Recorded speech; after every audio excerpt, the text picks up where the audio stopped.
বছরের শেষ চন্দ্রগ্রহণ দেখা যাবে আজ রাতে। আকাশে মেঘমুক্ত থাকলে বাংলাদেশ থেকেও এই বিরল দৃশ্য উপভোগ করা সম্ভব হবে। রোববার রাত থেকে শুরু হয়ে সোমবার ভোর পর্যন্ত স্থায়ী হবে এই গ্রহণ। আন্তঃবাহিনী জনসংযোগ অধিদপ্তর জানিয়েছে, চন্দ্রগ্রহণ স্থায়ী হবে মোট 7 ঘন্টা 27 মিনিট। বাংলাদেশ সময় অনুযায়ী রাতে 9টা 28 মিনিট 25 সেকেন্ড থেকে শুরু হবে পেনুম্রবাল গ্রহণ, আর রাতে 10টা 27 মিনিটে আংশিক গ্রহণ।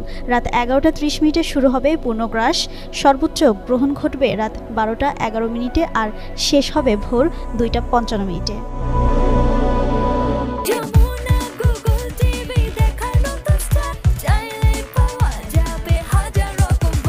এই পূর্ণগ্রাস চন্দ্রগ্রহণকে বলা হচ্ছে সুপার ব্লাড মুন, কারণ এই সময় চাঁদ সাধারণ সময়ের তুলনায় 7% বড় এবং 15% বেশি উজ্জ্বল দেখাবে।